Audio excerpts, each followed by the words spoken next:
Thank you so much to Nuenen College for your hospitality to offer this great venue for our conference.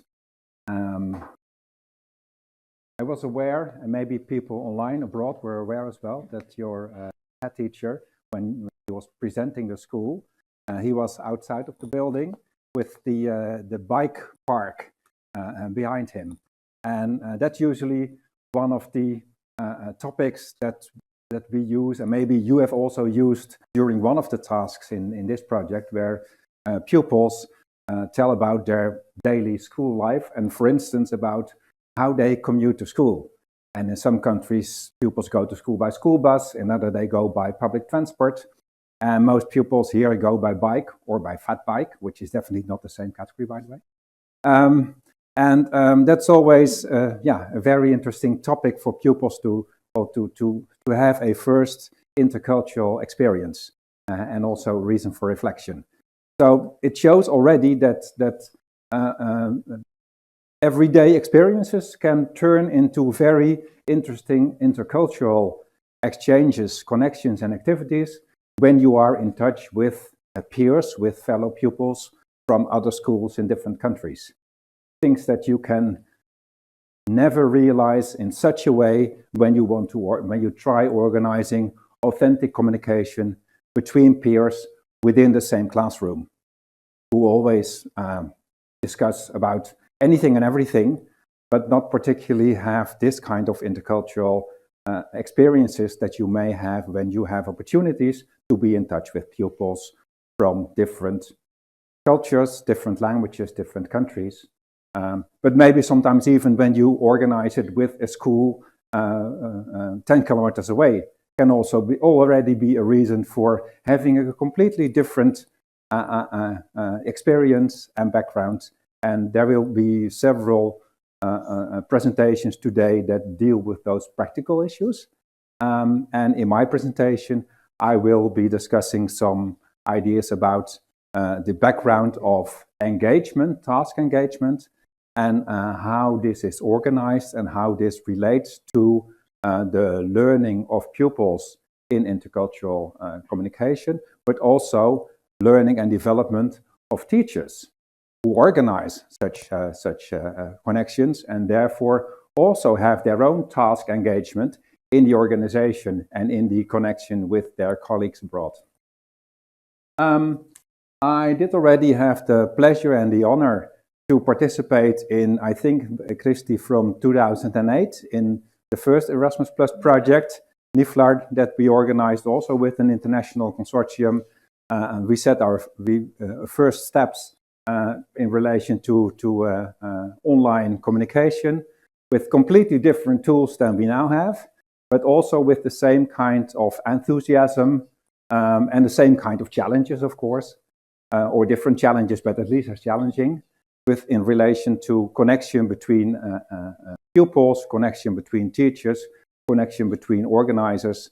And this all somehow relates to engagement, because it's only possible to work in this kind of project for 15 years already for some of us, and for others to later during this 15 years to join us on this journey, if we are engaged in trying to make teaching and learning even more challenging and even more attractive for pupils and for teachers.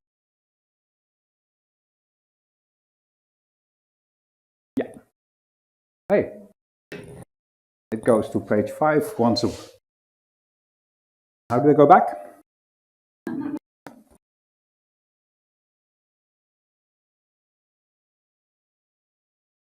So just clicking is enough, Miranda? One tap. Okay, yeah, okay.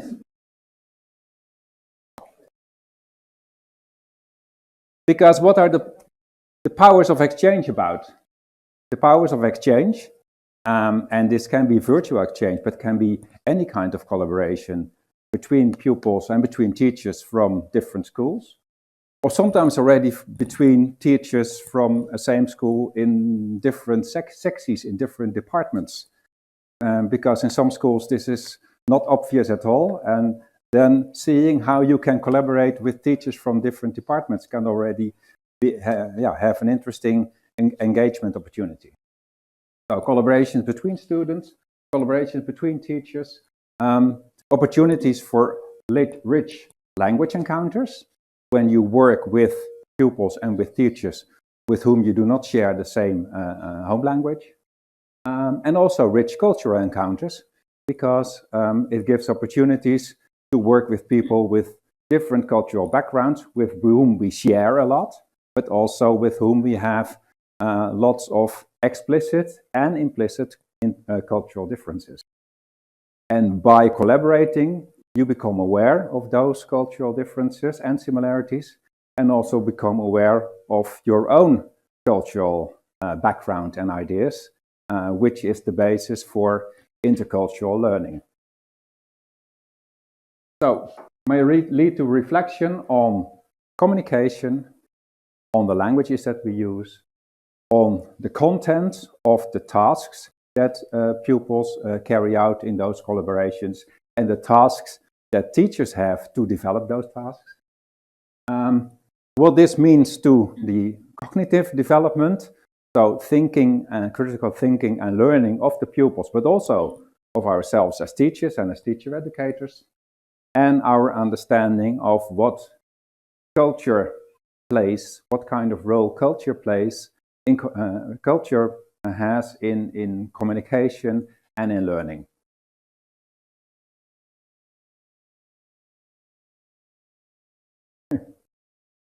Once more? No. Will you jump? I don't know what I'm doing wrong. Okay, intercultural communication. This might be a well-known framework for some of you, and maybe for others not as a framework, but the ideas behind this might be easily recognized and understood. This is Byron's framework of intercultural communicative competence, which is a background of what it means and what the importance is of teaching and learning between cultures. And this can mean cultures of different countries or cultures of different ethnicities, but it also implies how everyone comes from his or her own cultural background, from the family where you're from the primary school where kids came from before they get to secondary education, and the awareness of those cultural differences and similarities can be made more explicit and be a source for reflection through the kind of tasks that we give to our pupils. Those tasks relate to interpreting and relating. We have to interpret the communication, the sources from fellow pupils, in order to relate to each other. They relate to intercultural attitudes. So how can we be aware of intercultural differences, and how can we make this as a source for communication and a source for learning? It relates to discovery and interaction.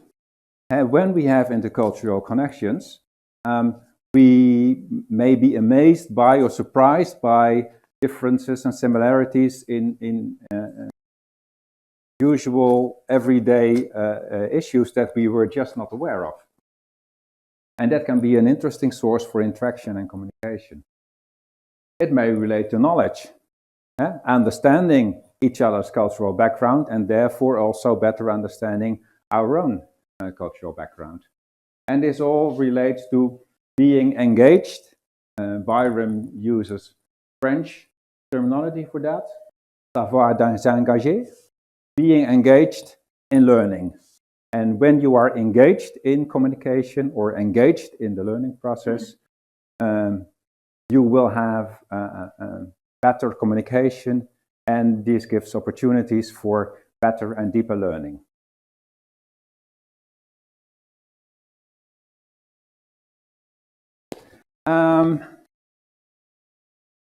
Being engaged in better teaching and learning is one of the backgrounds of a very recent curriculum development proposal. Actually, this proposal was published yesterday and will be discussed in the Dutch Parliament tomorrow, after, by the way, a preparation of about 2.5 years. in which a new curriculum is proposed with new core goals for junior secondary education and new final achievement goals for senior secondary education for a whole series of different and related school subjects, including foreign languages, including Dutch as a language, but also including several other subjects, whereas also attention to the role of language and the role of culture within those subjects.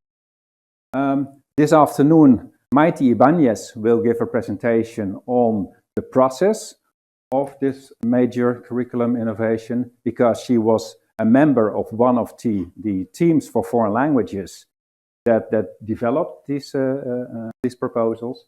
But I will give a very brief impression of what this implies and what this may give for opportunities for schools, for teachers, and for pupils to have more rich and more intercultural interaction and communication within the languages curriculum, but also maybe within the curricula for other subjects where culture and language always plays a role in teaching.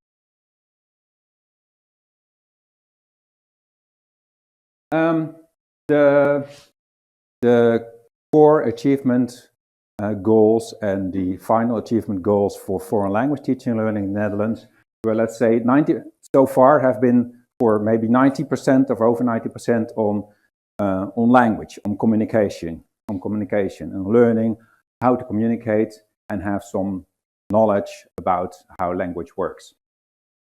Sometimes at the senior level with a very small focus on literature, and usually with only a very implicit focus on some cultural knowledge and cultural understanding. In the new proposal, communication still is a core achievement goal, but in relation to cultural awareness, and for foreign languages, intercultural awareness, and in relation to cognition, language awareness, being aware about how language works, about how language, your own language acquisition process works, how communication works, what the role is of language in society, in international encounters, etc. So this together shows that the next one will show content here. Yes, it does. Thank you, Madonna. That there is a much greater focus on content within the curriculum than has been so far, and content related to language awareness and to cultural and intercultural awareness. And I will show some examples of what this may imply for specific learning goals. Also interestingly, what I just showed you, so communication, content, cultural awareness, and language awareness, surprisingly relates to this 4C framework, which has been used over the past 15 years as one of the backgrounds in bilingual education, in the pedagogy of content and language integrated learning. Because, Miranda, here, this also shows communication as the source of learning. Communication is always about something, and the other way around, in order to learn content, we need to communicate. This all helps to develop our cognition, critical thinking, and always takes place within a cultural setting of the school, of the country, and also of the intercultural awareness when collaborating with others from other cultures.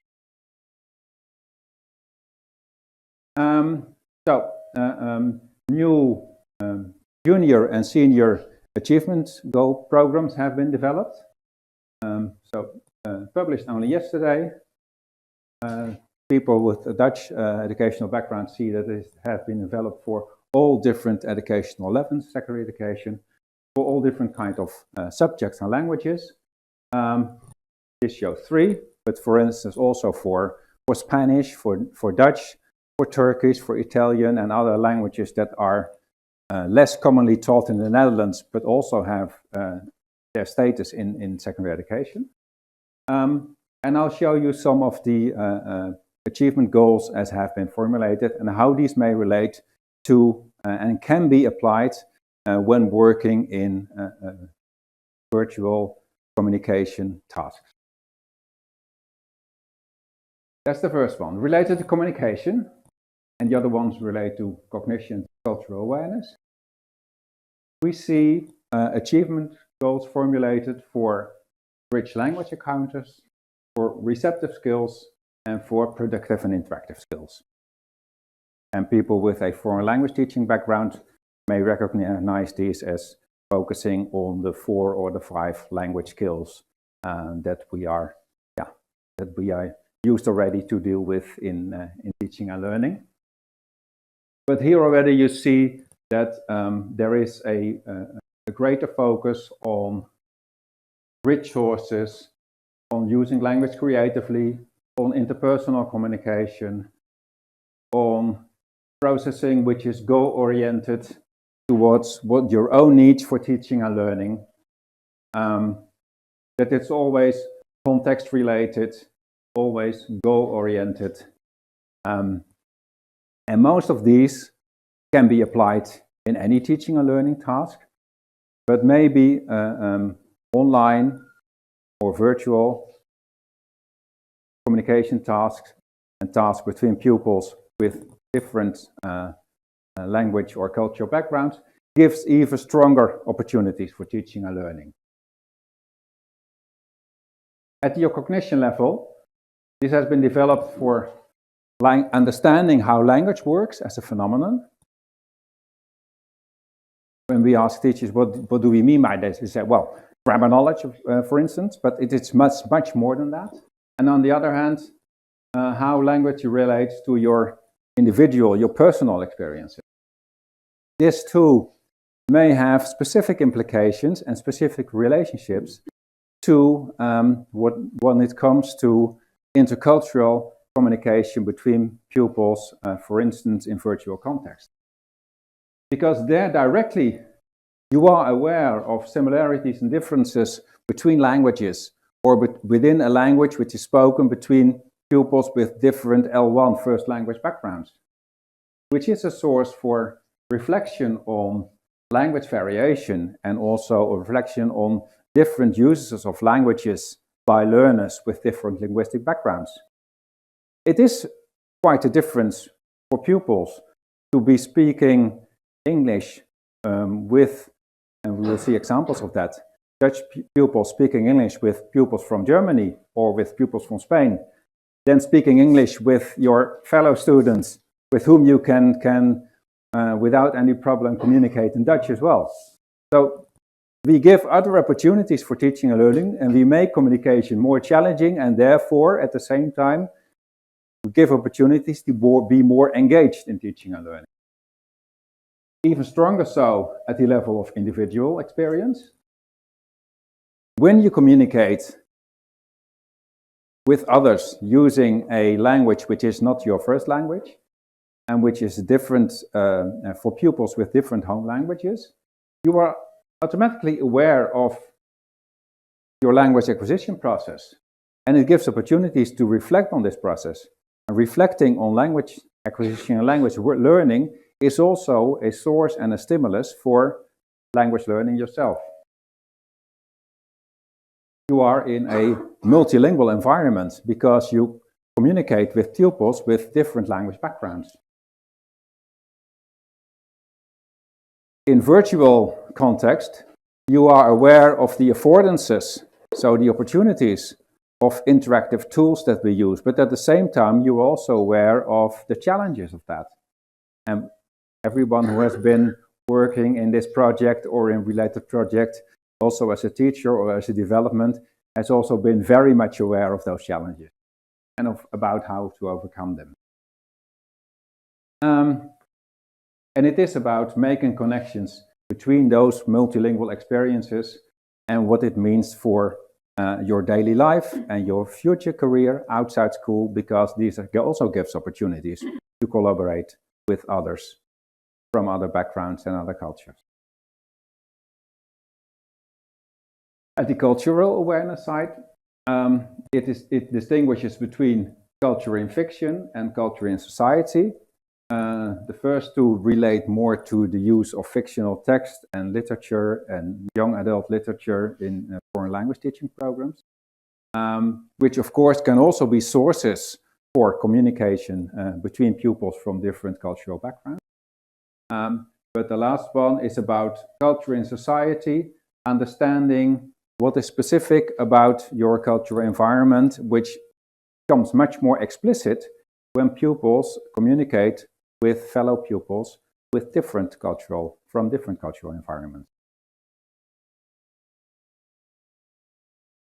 Also, communicating within a multilingual context, creates a culture on its own, which gives opportunities for this awareness for pupils,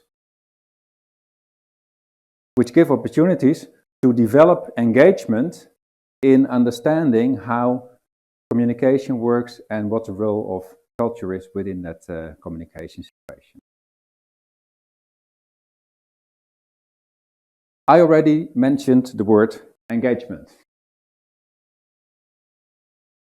Task engagement, which is formulated as learners who are engaged to put effort in their work, to persist in completing what they have started, and to self-regulate their own learning process. I think this is the ideal situation for any teacher. On the other hand, we also know that this is an everyday challenge for every teacher. So trying to find ways to, if only just a little bit, able to work on task engagement of your pupils may already have a huge impact on their learning process, as it may have a huge impact on how they work in tasks, how they communicate, and as communicating is a main source for learning, this can already lead to better learning. No matter the quality of communication, if we can get pupils through tasks engaged in better, more authentic, more realistic, more interesting communication, this can lead to better learning. And when it comes to language learning, by communication, we also develop language. So it comes.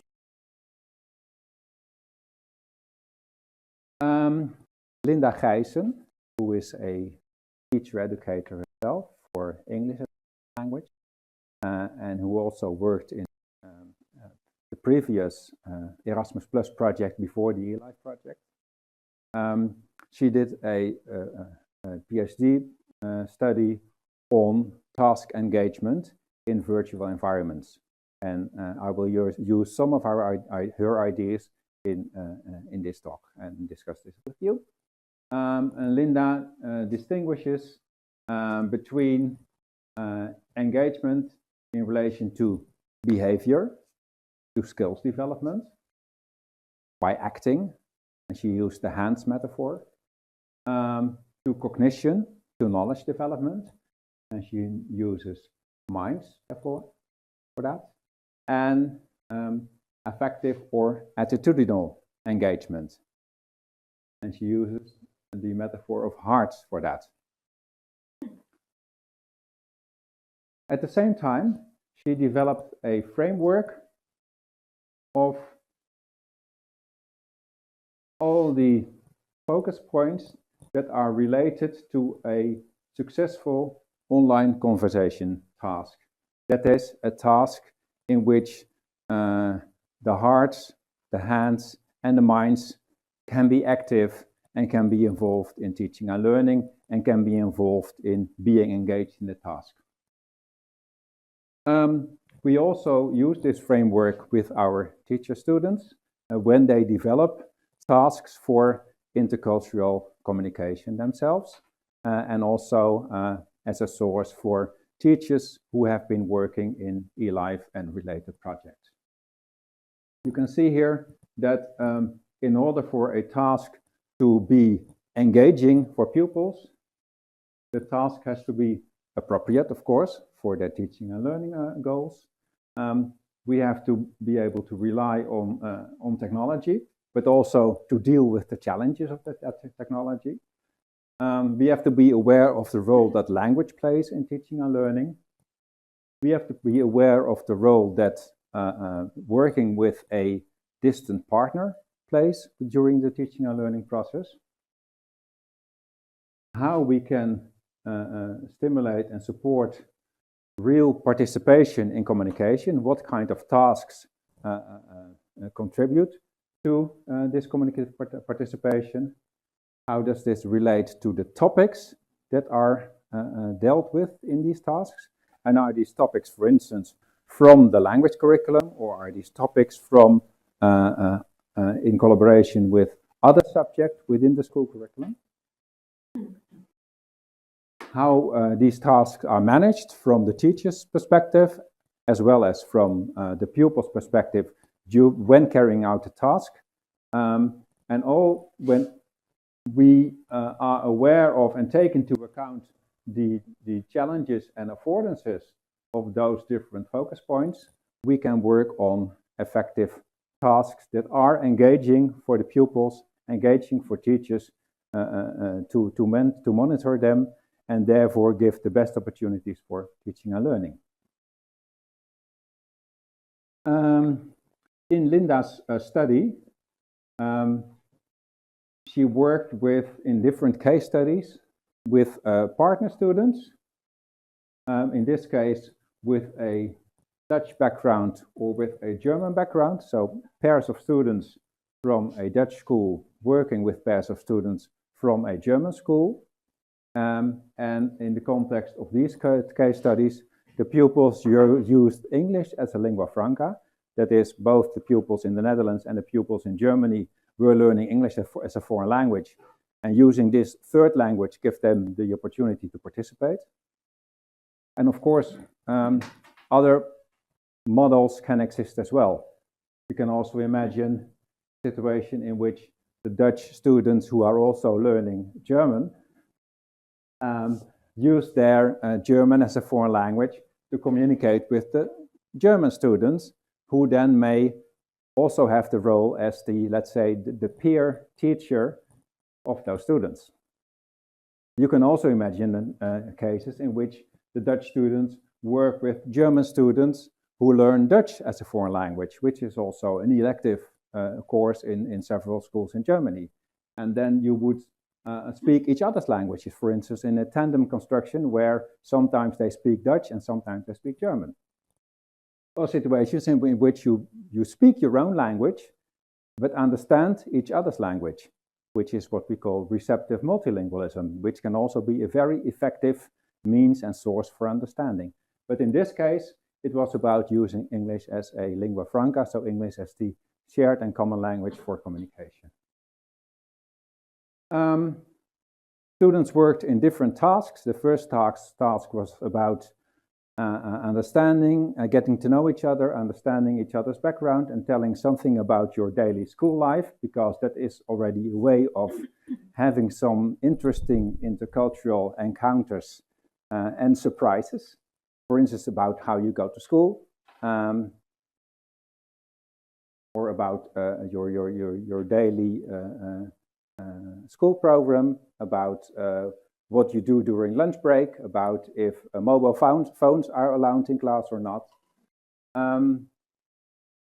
And I give you just 3 short quotes from the interviews with the pupils after those tasks that they were involved in. Because the second task was about sustainability in terms of what do you use on a daily basis to avoid waste. So pupils tell about recycling, how recycling is organized in their school, in their country, and what they think their own role and responsibility is when it comes to recycling. I have a few examples of different kinds of tasks, and this was an interview with one of the students in the first case study. And this student said, I found the first task better in the sense that we definitely spoke for 3/4 of an hour. I talked to her forever, and that's why I found it better. I participated in the conversation a lot more than with the second task. My partner was more open there in the first task, and I say the chemistry was right. So no matter what was the topic of the task, this student was really aware of how the task stimulated her or him to be engaged. In this case, what this pupil said, well, I was able to speak a lot, and we were able to understand each other. We were more open. So this was the interpretation of this student of the solution orientation. We had opportunities to be engaged in communication, and the student wasn't even so much aware or focused on the topic of the task, but just the fact that, because how often does that happen? That pupils in school communicate for 3/4 of an hour related to a task. I think any teacher would be very surprised if that ever happens. And it can happen when you are in an online communication setting with someone with whom you share a lot, because you have the same age, you both go to secondary school, you may have similar hobbies, but still can be surprised about a lot of differences. And that all relates to task engagement. Second one, this is a brief example for empathetic cooperation in the second case study with a Dutch and a German student again. And students, well, during this task completion, one says, if you try and do your best, it's perfect. And the other said, well, as long as you understand me, it's okay. If I don't get it, I say it. And if you also do this, it will be okay. So here we see on a very basic but essential meta level how pupils communicate about mutual understanding, which is not an obvious thing when you have different language backgrounds. So how are we going to deal with that? We're going to be aware of if the other one understands with what I'm saying, and if not, I try to adjust, or you try to give me feedback so I can say it in a different way. So this is really about connecting, which is also a core issue of engagement in carrying out the task, and at the same time here, engagement which will lead to better communication, which is one of the goals for the foreign language programs.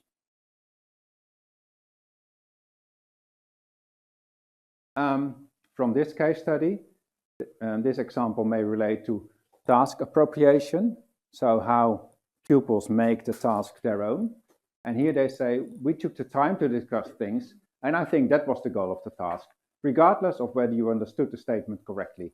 There were some statements about sustainability they had to respond to. The main thing was that you talked about it and exchanged opinions. And from the point of view of the pupils, that's what they did. They talked about the statement, they exchanged opinions, and for them, that was already a valuable learning experience. How, as teachers, do we make those tasks and those learning opportunities possible?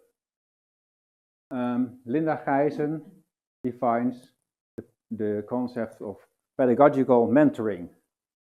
So that is teacher interventions that help students to raise their awareness of what is desirable or undesirable in social task engagement. So how to give students an understanding of how communication in tasks with pupils with different cultural and linguistic backgrounds, how this works, and how this may relate to being engaged in carrying out the tasks. Interventions that help students to clarify their requirements of communicative and communal success. In other words, how do students understand when communication is successful and when communal connections with respect to their cultural backgrounds is successful? So helping students to be aware of that at a meta level, not by asking lots of evaluative questions, but just by having them sometimes, well, stepping back and, as we saw in those interviews, understanding what worked and what did not work, and what may have contributed to that. And the third issue of pedagogical mentoring, helping students to make effective and differentiated use of their natural capability for communication. Pupils communicate all day, all the time with each other, face-to-face, online. And how can we do this in such a way in education that they learn from it when it comes to language development, to cultural understanding, to content development, etc. In order to develop those tasks and for teachers to also be engaged in task development and be engaged and learn from this task development, one of the models that we have used is the model of design-based educational development, design-based research. And in this model, we follow different steps. Identifying and analyzing problems, let's say challenges in education. For instance, how can we stimulate that pupils use the foreign language in a more natural way for communication? Then the next step can be we do so because we give opportunities for the pupils to communicate with others with other linguistic backgrounds and at the same time other cultural backgrounds. As a starting point for the development of tasks that we do between teachers, in our case, between teachers from different schools, from different countries, who also, in that way, experience the same kind of different language challenges and different cultural challenges. And development, of course, can also be adapting tasks that you are already using from the textbooks that you are familiar with. Not everything has to be developed from scratch. Applying this in teaching practice, your own teaching practice and the teaching practice of the fellow teachers you collaborate with.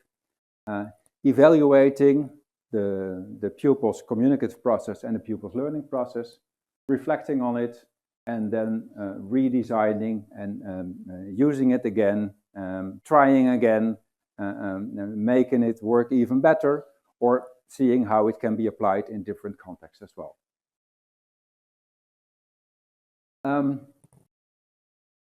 My colleague Doris Abic, who is a teacher educator for German at our university, has worked on a model for experienced teachers in secondary education collaborating with student teachers in the teaching education department at our university to work together on task development. And what it means for the kind of competencies, knowledge and skills that teachers and student teachers develop. And interesting, she takes the point of view both from the student teacher's perspective and the experienced teacher's perspective. Because I hope that several of you do also work with student teachers or have had the opportunity to work with student teachers, which is on the one hand quite an effort, but on the other hand, always give you new ideas and new insights from someone else who is collaborating with you in your class and with your pupils. And this relates to pedagogical content knowledge. So what does it mean to be a good foreign language teacher, to be an effective geography teacher, to be an effective arts teacher, etc. It comes to developing your what we call adaptive expertise. So as a teacher, you always adapt to